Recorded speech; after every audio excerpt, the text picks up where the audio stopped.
Working the graveyard shift as a cop sucks for a myriad of reasons, chief among them being the eeriness of the night. Now, saying that might make me sound like a baby, considering that I'm no small dude, but it's true. Something about being stuck in your car with no human life in sight has an almost alien feeling to it. I'm sure it would help if I lived in an area that wasn't as heavily forested as Wyoming, but as it stands, if there's a light on near me, I almost can't see it with how dense the foliage is. Most nights, there's nothing to do, so it's just me and the silence. I usually take the time to catch up on a show I'm watching or finish a book. On the off chance I do get a call, it's always something small, like a wellness check or a suspicious character outside a bar. I'm always happy to take these calls, though, as it gets me back towards populated areas rather than some gravel road where they have me scouting for speeders. It's not an exciting job, but it pays the bills. It happened 2 days ago, on a relatively warm night. I was working my first night shift in a while after getting back from vacation. Jimmy, the officer who replaced me while I was out, told me that he finally understood what I was talking about when I said it was creepy. I chuckled, assuring him that I would take over for a while, and advised him to bring something to do next time to keep his mind off it. If anyone were to understand what the transition from day to night shift was like, it would be me, so I tried to make him comfortable. After all, if he started taking them more, I wouldn't have to sit in the darkness as much. He handed me the keys, and I had an idea. This was the only night shift I was scheduled for that week. Why not make it a little more bearable? I decided to invite him along. He could either sit at a desk all night in a dimly lit precinct with only one other person, or hang out and shoot the shit in the cruiser. Honestly, I don't think the blinding white walls of the station are that much more comforting than the darkness, and I think he agreed, because he accepted the offer pretty quickly. We parked in one of our designated hiding spots and settled in, watching some shitty horror movie and cracking open a few beers. Sure, we shouldn't have been doing that, but who was going to arrest us for it? We weren't small guys either, so it would take more than a couple of beers to get us tipsy. We also didn't expect to be moving much, until my work phone rang. I sighed, rubbed my eyes, and answered it. It was already 3 a.m., so at least we'd made it halfway through the shift before something happened. I immediately heard giggling on the other end. I said hello a few times and was about to hang up when I heard a voice on the other end of the line. It was Brian, the only other officer on duty that night, and he was in charge of manning the station's phone. Usually, he was as monotone as a depressed robot, so to hear him laugh was already weird. "Hey Tom, how's it going?" "I can't complain. Just living the high life with Jimmy here. What's up?" "You're not gonna believe this shit. I got an emergency call from the old AMEC factory on McCaben Road." "How? That place doesn't have any power, or phones even." "That's why I'm laughing my ass off. The person who called said they broke into the place to try and steal equipment, and now they're somehow stuck inside." It was silent in the cruiser for a second. Jimmy and I slowly turned to look at each other, and then, almost simultaneously, we burst out laughing. "You're shitting me." "I'm dead serious. When I got the call, I almost pissed myself trying not to laugh at the poor bastard.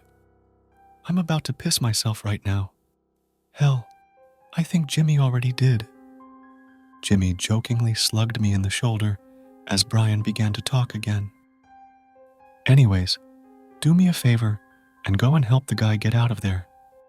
It's your choice whether you want to arrest him for trespassing or not, but he's had a bad enough night as is, by the sounds of it. We'll take care of it. Beats giving another speeding ticket. I don't know if I'm going to be able to keep a straight face, though. I sure as shit wouldn't be able to. Give me a call back if you need backup, all right? I'll have to call the precinct up in Pinedale if you do. They have their parade this week, so I'm sure they've got a few guys to spare. Sounds good, Brian. We'll keep you posted. I hung up and flicked the cruiser's lights on, piercing through the darkness. We peeled out onto the road, making sure not to hit any deer along the way. It was only about a 10-minute drive, but you never know. We pulled into the bramble-covered entrance to the building, and I got out of the car to undo the rusted chain blocking the road. The place had been abandoned for 10 years after AMEC moved its drilling operations up north and took half the town's population with them. Now, the place was just a drinking spot for local teens, and it showed, with the amount of graffiti sprayed along the sides. We got out of the cruiser, flicked our flashlights on, and started looking for an entrance. Jimmy was noticeably on edge, probably because he didn't know this place existed. He was relatively new to the area, and I'm pretty sure this was his first time having to get out of the car on the night shift, although I didn't ask. He went around the left side of the building, while I took the right, both of us looking for a rusted door or a busted window. I was peeling brambles off of my shorts when I heard Jimmy start yelling. I immediately hightailed it back towards the other side of the building, hand on my holster, preparing for the worst. Was this a trap? Maybe the dude we came here to find was some sicko looking to hurt us, or worse. I sprinted around the corner, shining my flashlight in front of me and expecting the worst. My flashlight illuminated Jimmy, who was doubled over laughing. I was confused and immediately asked if he was all right. He looked up at me with the widest grin I'd ever seen him sporting. I totally got you. I was relieved that nothing actually happened, but was mostly annoyed that he did that to me. It was almost 4 o'clock in the morning, for God's sake, and we were on the tail of some idiot in the middle of an abandoned warehouse. For a second, I'd thought he was getting attacked and would be lying in a bloody heap by the time I got over to him. I think he saw that I was pissed because his face immediately sank and he started to apologize, saying he was just trying to lighten the mood. I took a deep breath and smiled at him. I assured him that I'd get him back at some point and to just focus on getting in for now. We found a broken window that we assumed he'd climbed in through and shined our flashlights on the floor inside to make sure we weren't about to step on nails or something. As we climbed into the place, I radioed Brian and asked him to call a few other officers over to us, just in case something went wrong. After the shit Jimmy pulled, I was on edge that something bad would actually happen, so I figured it was better to be safe than sorry. The power in the place still didn't work. In hindsight, I have no idea why I even bothered checking. So it looked like we were going to have to put our flashlights to work. We called out a few times into the darkness, seeing if we'd get a response, but to no avail. We walked past the old drills and ore processors, our feet clicking against the concrete floor. After searching the bulk of the main room, we headed for the hallway at the very back of the factory. I knew this place pretty well, since I'd been called there during the daytime a few years back to clear out some drunk partiers who'd snuck in. Still, it was a whole different beast at night, and the fact that the hallway immediately branched into 3 more didn't help. This is where we made our first mistake, and it was a pretty stupid one. We decided to split up. I know, it's how horror movies start, and how characters die, but we were both tired, and our energy drinks were wearing off. We agreed that we'd keep our radios on at all times, and let each other know if we found the guy. At this point, I'd assumed that he'd found his way out and ran into the woods in fear of being arrested, but we still had to sweep the place just in case. I wasn't planning on arresting the guy, as I figured that he'd had a bad enough night at that point, and the old equipment he was planning on taking wasn't of any use to anyone anymore, so I would have let him off with a warning. Now, though, I was starting to change my mind. I didn't want to have to search the entire factory for him. I slowly made my way through the back hallway, taking note of the cracked floor and the chipped drywall. My flashlight was starting to flicker, so I made a note to change the batteries when I got back to the cruiser. That's when I noticed something. A weak light at the very end of the hallway. "Hey, Jimmy, do you see a light at the end of your hall?" Nothing but static. I was on my own. I slowly walked towards the light, keeping my hand on my holster and praying I wouldn't have to use it. As I got closer, I noticed it flickering, and it began to get dimmer and dimmer. I hurried my pace, fearing it would go out by the time I got there. If this was the guy I was searching for, he could run out while I tried to change my flashlight batteries, and I'd be back to square one. I picked up the pace and found myself running by the time I got to the end of the hall. I stopped in front of a door labeled Foreman's Office and gently pushed it open. The smell of dust and mildew immediately hit my nose, and I started to cough. I waved my flashlight around the room, looking for any movement. I saw the source of the light, a cell phone lying face down on the ground. I picked it up and saw that it was cracked beyond repair.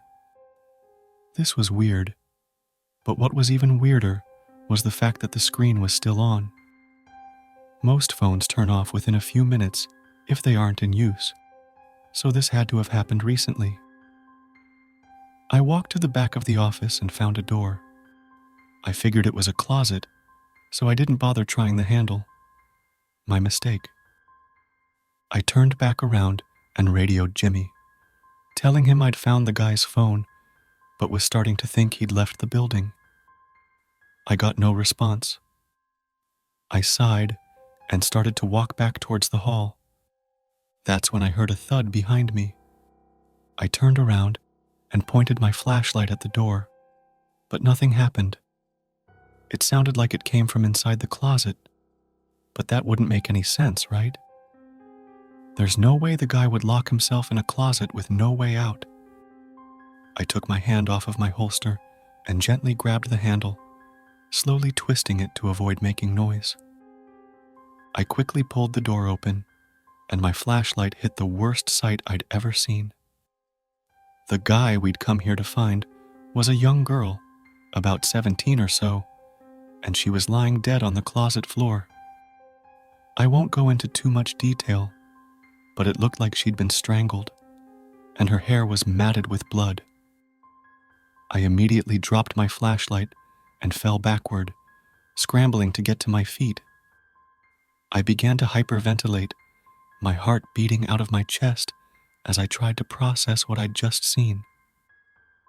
As I was fumbling with my radio to call Jimmy, I heard something in the hallway behind me.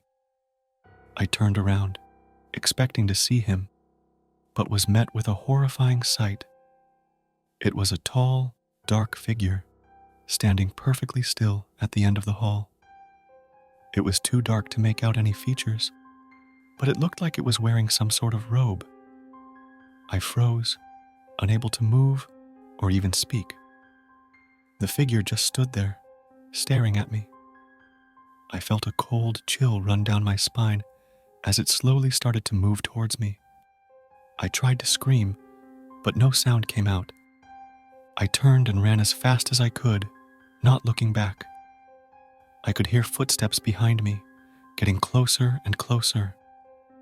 I burst out of the building and ran towards the cruiser, my heart pounding in my ears.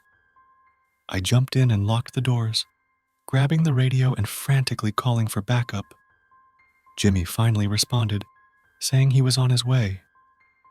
I watched the entrance to the building, but the figure never came out. When Jimmy arrived, we waited for backup before going back in. They found the girl's body, but there was no sign of the figure. We searched the entire building, but it was as if it had vanished into thin air. The whole incident was written off as a hallucination brought on by exhaustion, but I know what I saw. I can still see that figure in my nightmares, standing at the end of the hallway, watching me. Thanks for watching our video. Have you ever had a really scary experience? We want to hear about it. You can tell us in 2 ways. Option 1 is, write down what happened and email it to us. The email address is in the description below. We're excited to read your story and learn all about what happened. And the second option is, record your story using your phone's recording feature. Make sure the sound is good, with no background noise. We want to make sure everyone can hear your scary story clearly. Pick whichever option works best for you, and let's explore your spooky experiences together. We're looking forward to hearing from you.